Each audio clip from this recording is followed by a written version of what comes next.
Hello friends, free का ज्ञान YouTube channel में मैं शिवम प्रकाश आप सभी का स्वागत करता हूं। और आज के इस क्लास में हम लोग सीखने जा रहे हैं द एस्पिरेट्स के बारे में। तो चलिए शुरू करते हैं। Upward H.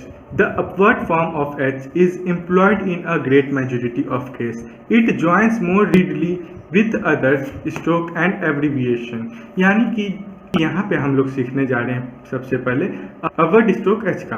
तो जैसा इसका डिफिनेशन है, the upward form of H, यानी कि डिफिनेशन के मुताबिक एच का अपवर्ड फॉर्म ज़्यादातर वर्ड्स में लगाया जाता है कि एच का upward form majority of words या एब्रिविएशन के साथ आसानी से लगाया जा सकता है, इसीलिए ज़्यादातर केस में एच का अपवर्ड फॉर्म ही यूज होता है। आइए कुछ एग्जांपल ले लेते हैं जिससे हम लोग को ये और अच्छी तरह से समझ में आए। तो हमारा सबसे पहला एग्जाम्पल है हो। दूसरा एग्जाम्पल ले लेते हैं हेस्ट। तीसरा बीहेड।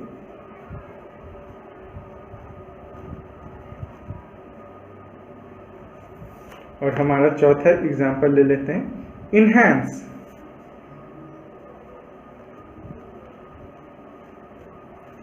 जैसा कि यहाँ आप लोग देख सकते हैं सारे वर्ड्स एक दूसरे से बहुत ही डिफरेंट है।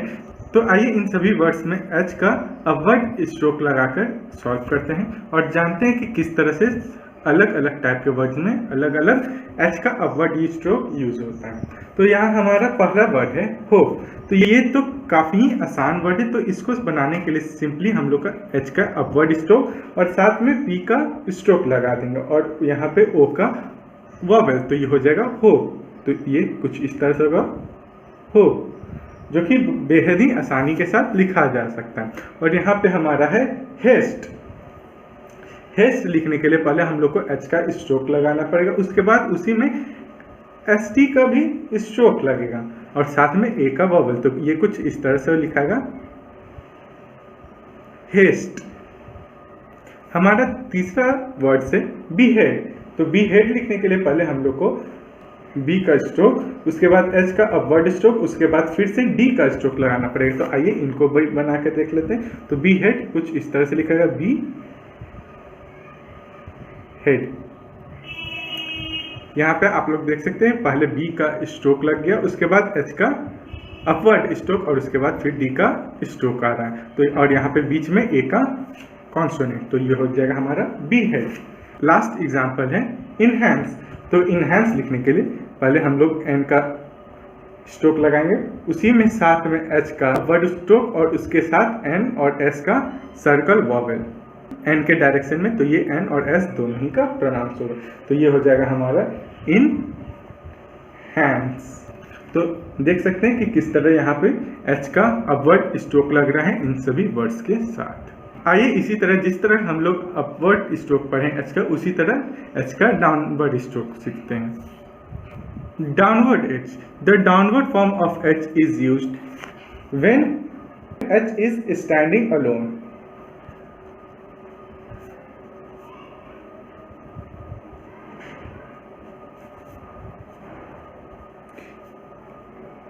यानी कि जब भी एच अकेले यूज होगा किसी वर्ड में तो वहां पे डाउनवर्ड एच यूज होगा।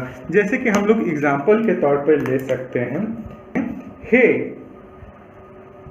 या फिर हाई। तो यहाँ पे आप लोग देख सकते हैं कि एच जो है यहाँ स्टैंड अलोन यानी कि अकेले यूज हो रहा है। आइए पहले इसको सॉल्व करके देखते हैं। तो हे लिखने के लिए हम लोग को सिंपली एच का डाउनवर्ड स्ट्रोक, उसके साथ ए का वॉवेल, और हाई लिखने के लिए भी इसी तरह एच का डाउनवर्ड स्ट्रोक, उसके साथ आई का वॉवेल। तो यहाँ दोनों वर्ड्स में आप लोग देख सकते हैं एच के कॉन्सोनेंट के अलावा और कोई कॉन्सोनेंट यूज नहीं हुआ। तो इस टाइप के वर्ड्स को स्टैंड अलोन कहा जाता है और इस वर्ड्स में ही एच का डाउनवर्ड स्ट्रोक लगता है। आइए सेकेंड पॉइंट सीखते हैं। तो हमारा सेकेंड पॉइंट है व्हेन एच फॉलोड बाय के और जी।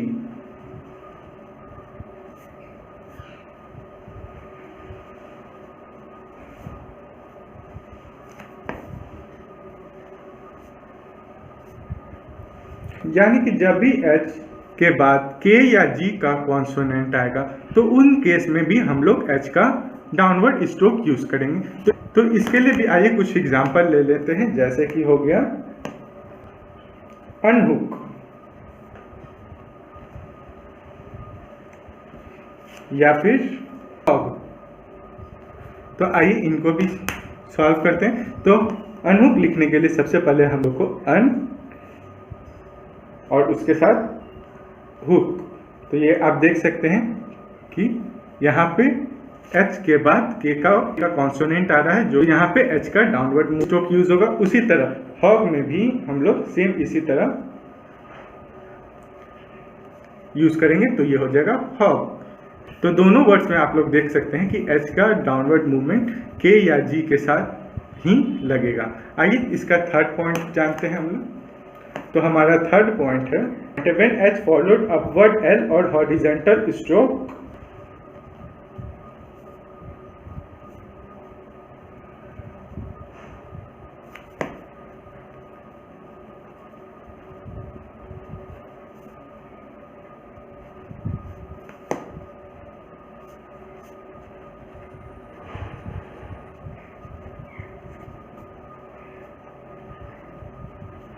इसका भी एग्जांपल ले लेते हैं। तो हमारा पहला एग्जांपल है लाहौर।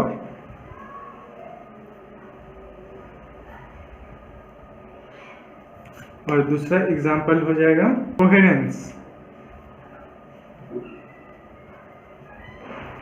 तो आइए इन दोनों को भी सॉल्व करके देखते हैं। लाहौर लिखने के लिए पहले हम लोग को L का कॉन्सोनेंट, उसके बाद H का डाउनवर्ड स्ट्रोक और उसके बाद R का फिर से स्ट्रोक। तो ये हो जाएगा ला हॉर। और कोहेरेंस लिखने के लिए सेम इसी तरह पहले K का कॉन्सोनेंट, उसके बाद H का डाउनवर्ड स्ट्रोक, फिर R का अपवर्ड स्ट्रोक के साथ ही N और S का सर्कल। तो ये हो जाएगा कोहेरेंस। तो आइए इसको भी लिखते हैं कोहेरेंस। तो ये हो गया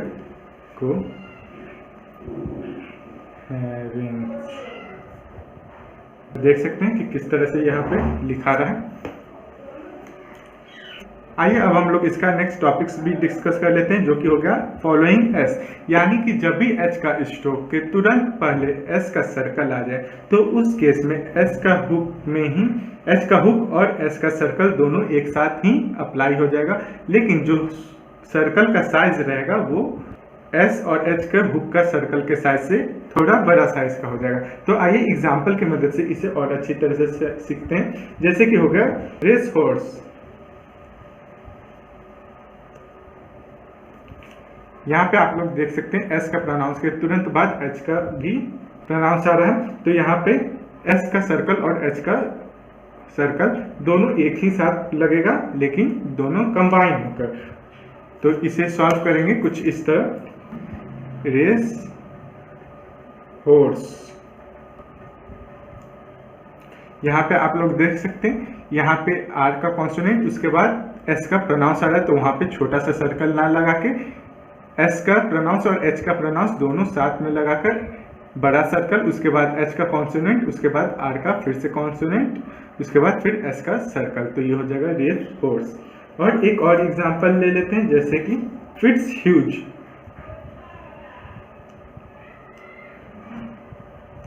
यहाँ भी आप लोग देख सकते हैं कि एस का प्रोनाउंस आ रहा है, उसके तुरंत बाद एच का भी प्रोनाउंस आ रहा है। तो इसे सॉल्व करने के लिए हो जाएगा फिट्स ह्यूज। तो ये देख सकते हैं यहाँ पे एफ का कॉन्सोनेंट, उसके बाद आई का वॉवेल, उसके बाद टी का फिर से कॉन्सोनेंट आ रहा है और साथ में एस का भी, और एस का साउंड और एच का साउंड दोनों आ रहा है। तो यहाँ पे एस का सर्कल के साथ साथ एच का भी सर्कल लगाने से सर्कल का साइज थोड़ा बड़ा हो जाता है। उसके बाद एच का फिर से कॉन्सोनेंट, उसके बाद यू का वॉवेल। तो ये हो जाएगा फिट्स ह्यूज। अब नेक्स्ट टॉपिक है tick H. When presiding stroke MLR initial H is represented by a small tick written in the direction of downward H। यानी कि जब भी H के बाद M, L या R का हुक लग जाए तो H का जो स्ट्रोक लगता था वो कंप्लीट स्ट्रोक ना लगकर एक छोटा सा डैश की तरह यूज होगा, जो कि डाउनवर्ड H के डायरेक्शन में होगा। तो आइए इसमें कुछ एग्जांपल ले लेते हैं, जैसे कि हो जाएगा हेल्दी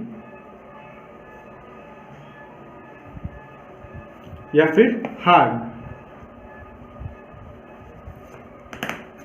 यहाँ पर आप लोग देख सकते हैं एच के बाद एल का प्रोनाउंस आ रहा है और यहाँ पे एच के बाद आर का प्रोनाउंस आ रहा है। तो यहाँ पे कंप्लीट एच का स्ट्रोक ना लगकर एच का छोटा सा टिक की तरह डाउनवर्ड एच की डायरेक्शन में लगेगा। तो आइए इसको बनाते हैं। तो इसको बनाने के लिए सबसे पहले हम लोग एच का टिक लगाएंगे, उसके बाद एल का कॉन्सोनेंट, उसके बाद एच का भी कॉन्सोनेंट लग जाएगा, साथ में वाई का वॉवेल। तो हेल्दी लिखने के लिए हेल्दी, यहाँ पे आप लोग देख सकते हैं एच का छोटा सा टिक की तरह कॉन्सोनेंट लग रहा है जो कि डाउनवर्ड एच के डायरेक्शन में है।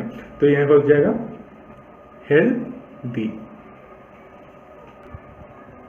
हार्ड लिखने के लिए सेम इसी तरह पहले हम लोग एच का छोटा सा टिक, उसके बाद आर का डाउनवर्ड स्ट्रोक और उसके साथ में एम लिखेंगे। तो ये हो जाएगा हार्ड। यहाँ पे एच के बाद आने वाला कॉन्सोनेंट, तो इसलिए यहाँ पे लग जाएगा हार्ड। देख सकते हैं कितनी आसानी के साथ इससे वर्ड बन रहा है। और अब हम लोग नेक्स्ट टॉपिक सीखेंगे जो कि होता है dot H, where a stroke form of H is not convenient in a middle of word. H is represented by placing a light dot before vowel which is to be aspirated.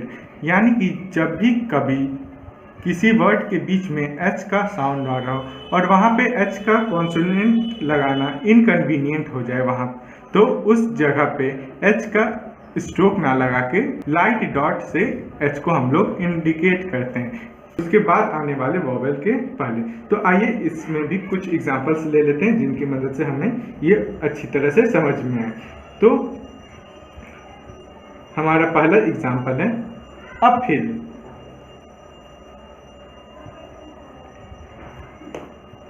या फिर downhill. कुछ और example ले लेते हैं manhood या फिर vehicle. आइए अब इन सभी को सॉल्व करके देखते हैं। ये हो गया अपहिल। तो अपहिल लिखने के लिए हम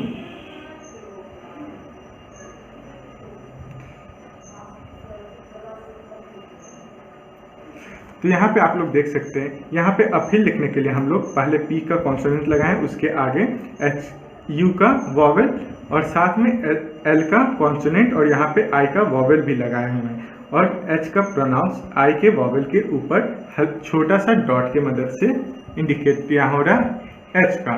तो ये हो जाएगा हमारा अपहिल। उसी तरह डाउनहिल लिखने के लिए पहले हम लोग को